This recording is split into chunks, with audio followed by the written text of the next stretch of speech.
came down to underneath the cement shelter. It's not raining much, but yeah, let's stand here and see something. Yeah, it's going to go in a deep hole. We're going to have good foundations. This is good, because the machine's going to be driving around in there, so I want about 15 centimetres or more of concrete with some reinforcement in it, and I want to get a bridge crane or gantry crane or travelling crane, whatever you want to call it, with capacity somewhere between 2 and 5 tonnes, so the pillars need to be able to support that too. Hard stand that we sort of made yesterday hasn't collapsed under the machine yet, but we haven't tried turning a corner on it. That's where it usually rips it up. The rock for the foundation's been transported across. The guys in bare feet, this has got to be hazardous.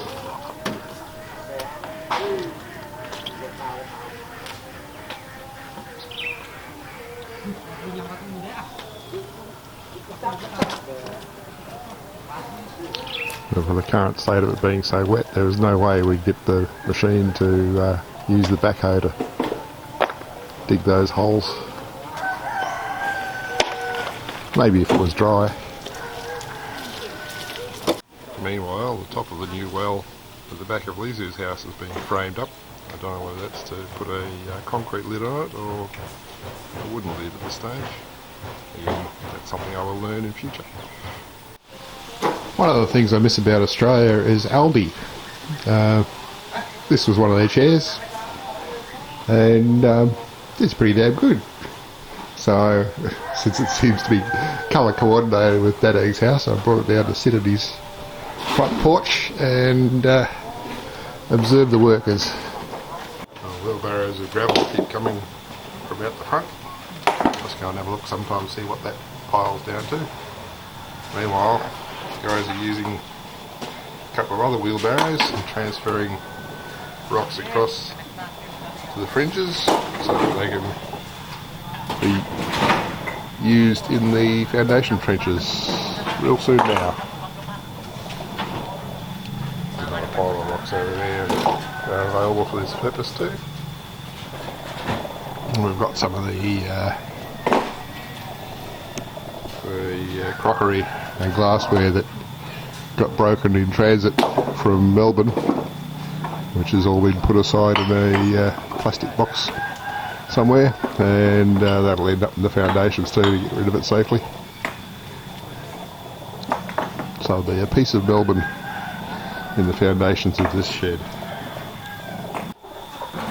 Another thing to consider is that all those guys out there who are swinging those dangerous tools towards their feet are barefoot. Now, if they put one of those into their foot, they're in big trouble, because there's no sort of universal health care or anything here. If they can't afford a doctor, they can't go to a doctor. So yeah, I hope they don't hurt themselves, because if they do, I feel morally obligated to pay their medical bills. I was right about the holes accumulating water. This is the view from on top of the pile of gravel, and the foundation pieces have started to arrive. They're heavy.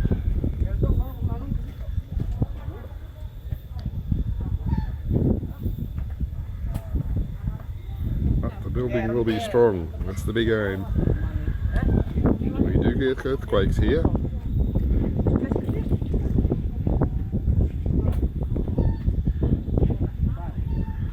We do get substantial earthquakes here, so this building hopefully will stand up through a big one. I pulled up my map of recent earthquakes, And you can see ones West Java 3 days ago. Yeah, 5.6. Didn't even feel that one here over here. Bakung is just under that G there, I think, in Rankus Big Tongue. If we go back to this one down here, you'll see that on there, I lost the scroll on me all the time. 10 months ago, that was a 6.6. We felt that was, according to this scale down here, 50 kilometre scale, that would have been 85, 90 kilometres away at 37 kilometres depth. So a fair distance. That one. So yeah, I want strong buildings. This house we're in is pretty strong. I'm pretty confident it's not going to fall down on me. Yeah, so that's why I want the shed to be built really rugged. A lot more rocks have been moved from the edge of the path here, edge of the sand pile. Edward's going to have another go at making concrete. That looks interesting. Looks like they're doing concrete on half the lid and maybe a heavy hinged wooden lid for the other half. We're starting to see rocks in some of the foundation trenches. That's a second bag of cement. So now they add a bit of sand.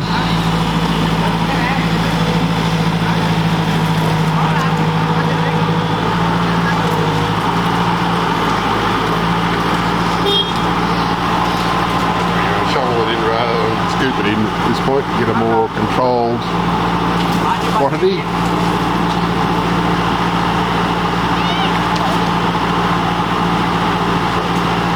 Yep, start shoveling, yep.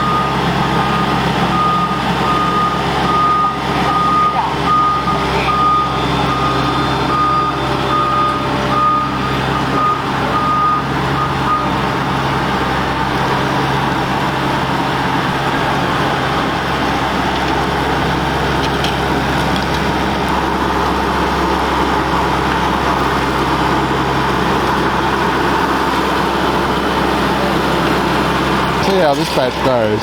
I reckon this has got a good chance. Not sure he's still adding water or not, but we'll find out, I guess.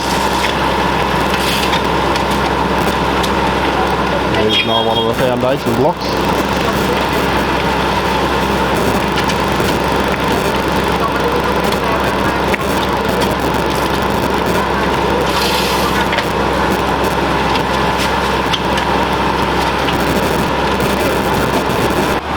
There's the first batch that got mixed and dumped.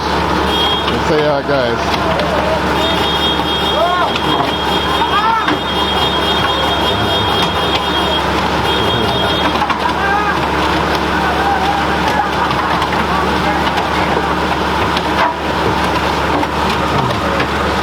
So now it's a bucket brigade.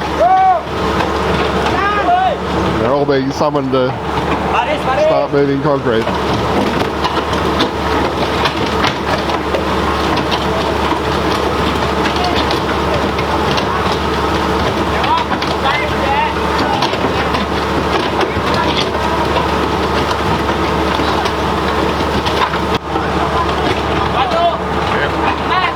Bucket chain. You can do that when you've got enough people. My back just watching Dad bucketing out that concrete.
too soft for that machine still, so keep filling it with gravel and eventually we might have a solid path. But I think it's going to keep pushing it into the ground, really.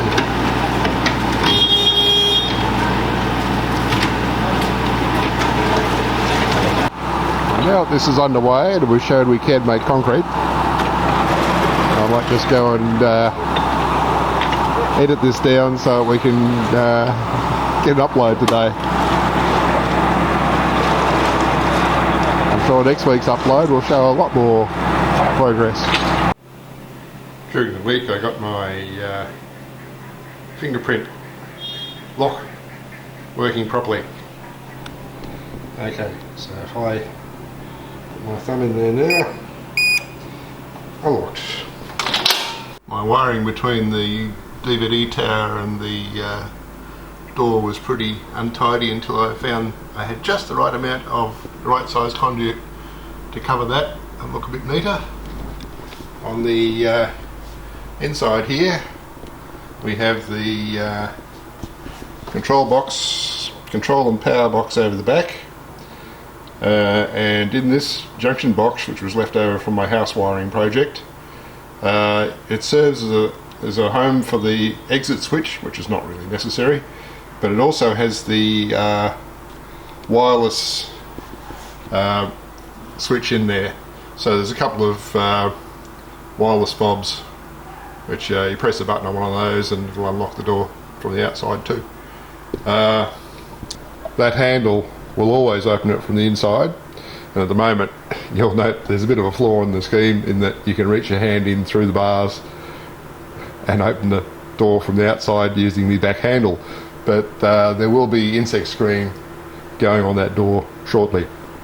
The other aspect to this is the fact that the lock is it's an electric strike which is only active when the power is applied. So if the power is not applied, you can just pull the door open.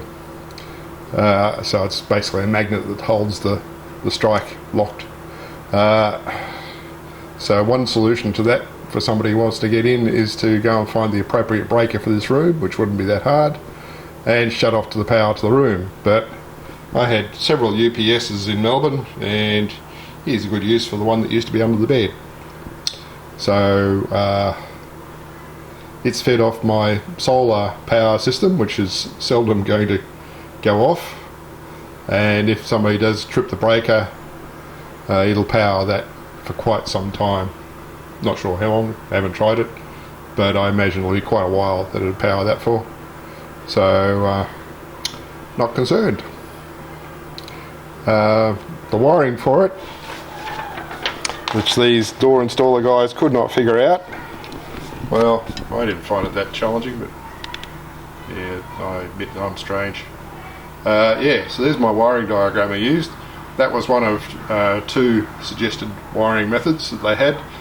The other one was similar, but it also required a diode, which I thought, skip that, use this one, this is easier.